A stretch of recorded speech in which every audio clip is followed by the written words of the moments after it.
Hi, I'm Paul Gilbert, and today we're going to be talking a little bit about strategic planning. But let me tell you a story first. All good stories start with once upon a time. Once upon a time, I knew a park agency that had great facilities, beautiful parks, and a really smart and motivated staff. And guess what? They had not done anything new or really grown in any substantial way in over a decade. They were kind of stuck in the sameness of what they had been doing. They were all busy, they were all working hard, but they weren't really moving forward. That gets to strategic planning. Strategic planning is the engine that drives future growth and development. It's forward thinking, where you get out of what you have to do today and start thinking about what you need to do to put yourself in a better position tomorrow. The interesting thing about strategic planning is it is not new.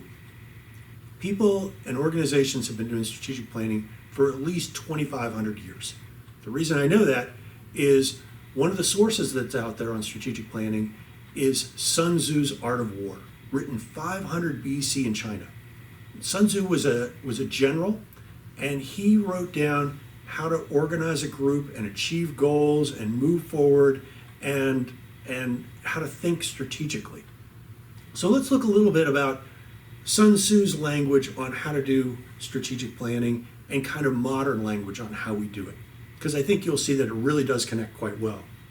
So the first thing that Sun Tzu talks about is what he calls moral law, or being in accordance with the ruler or the government. So he's saying that on a big picture, you need to be focused on the things that you've agreed to achieve.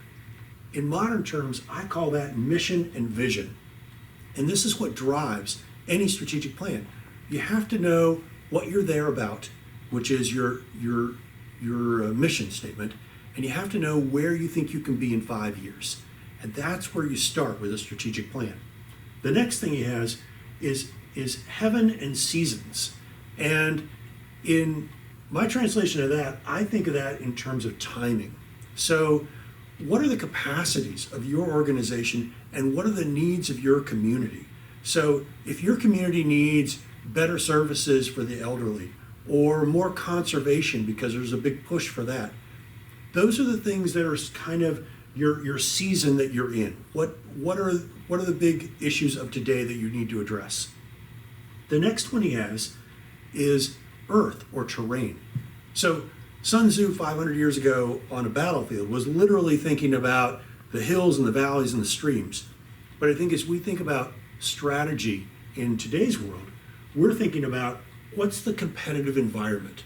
So what other organizations are out there in the public sector, private, nonprofit, that are doing similar things to your park and recreation agency?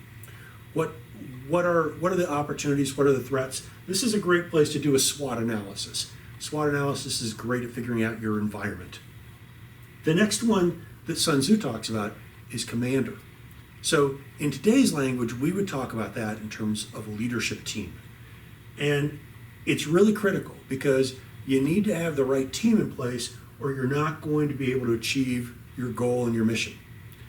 And there's a lot to focus on there. The last step that he talks about is methods and discipline, which I think we would translate into actions and measurable results. These are the details that you put in the plan that say, in 2 years, we're going to achieve the following result, and we can measure it in the following ways. So you have a date, you have a measurable result, you can track that. That's what we tend to focus on when we read a strategic plan, are those actions and measurable results. But they mean nothing unless they're tied to all the rest of this. If they're tied to your leadership abilities, to the competitive environment in your area, to the needs of your community and to your overall mission.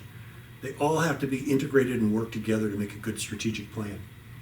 So one of the final quotes that I'm going to leave you with is a Sun Tzu quote.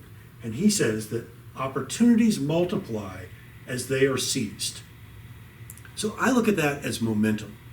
That the more success that you get, the more opportunities you will find for further success. And that's really powerful. There was a study recently that looked at what motivates people and organizations. And it's not the things that most people think about. It's not money, it's not work environment. The number one motivating factor was a sense of progress. Well, you get a great sense of progress if you create a strategic plan with ambitious goals, you achieve those goals. That creates a sense of moving forward, of achieving great things, and that motivates people to do more and creates new opportunities to seize. So thank you so much for talking about strategic planning. I wish you all the best.